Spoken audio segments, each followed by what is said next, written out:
So I got two books here, and these are Syd Mead's first two books that he published back in the early 60s.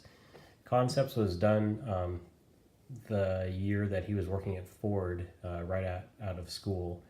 And basically, he had some contacts from before he went to Art Center. And they knew about his talents back then. And a little bit later, they said, "Are you interested in doing a book for us?" And so he essentially took a month off of work, called it family leave, and holed himself up in his apartment and did an entire book of illustrations, colored paintings, and some black and white ink brushwork illustrations. So this was done for U.S. Steel, and these were sent out to clients to kind of show the potential of steel in the future. And also there's a section in the back that has all the different grades of steel that they sell, so it's a little bit of a sales portfolio kind of thing. These are pretty hard to track down.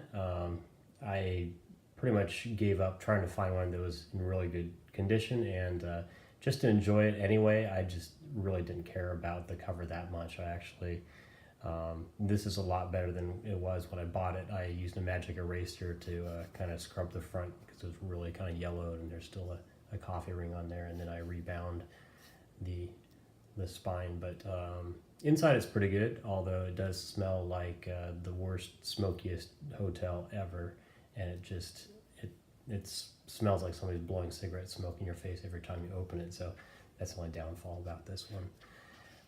So if we look in the interior, you'll see kind of, his style, but a little bit earlier on is a little bit different. So it's a little more kind of styly, a little more primitive.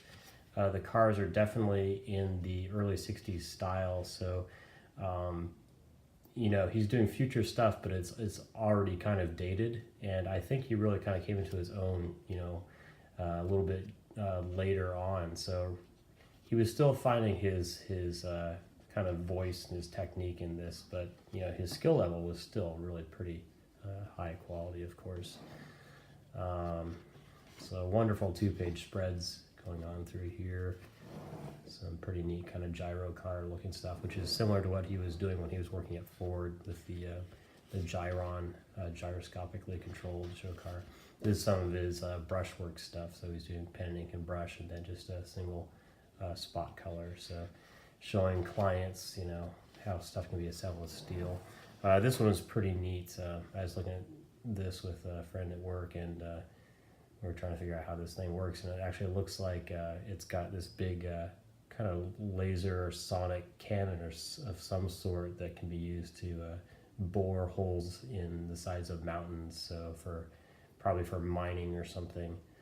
And then, the indication of the chrome shiny wheels and everything's done really well. But it's pretty cool. The head foreman of this construction crew has a cape. I mean, that's pretty futuristic, right? Capes. We're not there yet. Not to the future of capes. Yeah, lots of detail rendering stuff, and the full-blown images are pretty cool. The backgrounds are pretty simplified. I understand, he was really cranking these out pretty fast, but there's still a lot going on here in terms of stories. You see these kind of tall robots building these walls out of these little hexagon pieces. I mean, hexagons is always prescience of future. Use hexagons and you're already in the future. A lot of these 2-page spread images use kind of these devices to kind of break up the image where the book separates, so it's less distracting. It's kind of a cool idea. But just the amount of work in here, and then of course, some pieces are, could only be Syd Mead. I mean, it's definitely his style. Pretty spectacular. His figure drawing is very distinctive as well, and his portraiture kind of style changed later on. It was always kind of stylized, but these ones are a little bit funky looking, some of them. These chassis, 6-wheel or 8-wheel chassis design stuff, and the color spreads, of course, are really nice. So let's go to the projections book. So this is maybe a year or two later, and you can see a little bit of evolution in the style. But again, the first, this one is signed too, back in '86, so I got this one used and just kind of surprised that it came like that. So you can see a little bit, and you catch a little bit of a improvement in the quality of the style, a little bit more spontaneous looking. The backgrounds are more fully fleshed out, a little less abstract. The car is integrated in the scene pretty well. Doing some really neat kind of detailed drawings. I believe I read in his biography that this one he did have an assistant that was working with him. So some of these spot illustrations, particularly like in here, some of them do have a little bit of a different style.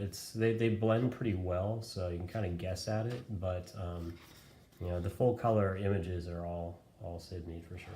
Love this page. The graphics, the overlapping of the side view schematic, and the rain in front of the headlights, kind of like what you'd see in some of the Fitz and Vans ad illustration stuff for Pontiac is really nice.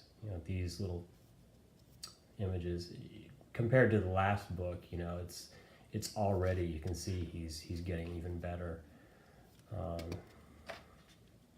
So the graphics in this one are pretty neat. I love all the different fonts they used. All together, the presentation of this one, even his figure drawing, it's even better than the previous one.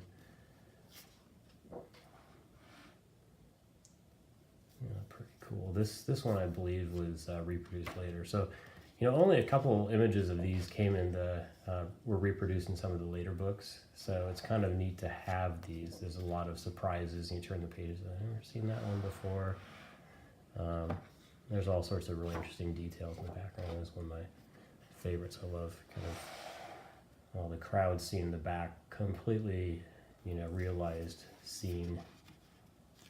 But again, in terms of kind of future vision, these cars are definitely of their time.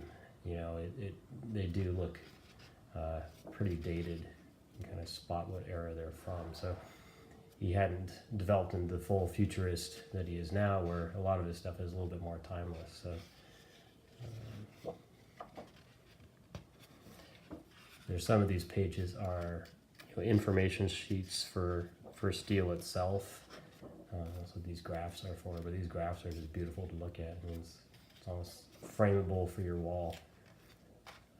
Some more great atmospheric weather scenes, the snow and the kind of like that rain scene before.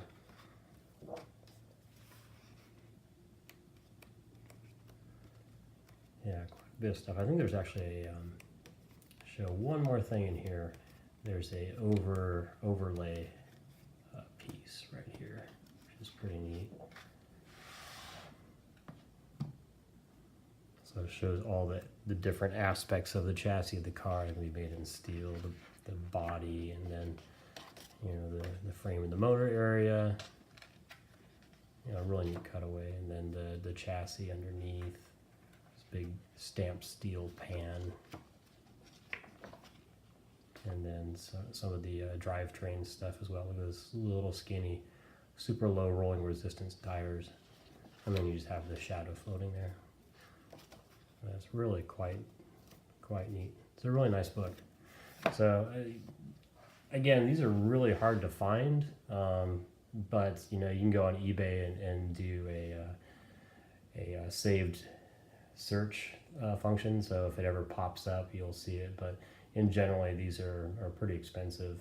But I always say get a book for a good price. As long as the pages inside are good, who cares what the cover looks like? If it's really really nice shape, you'll be afraid to touch it. So get one that's been used and it's really comfortable to pick up and flip through. That's the whole point. You want to enjoy these things. So if you're looking for it, I hope you find it.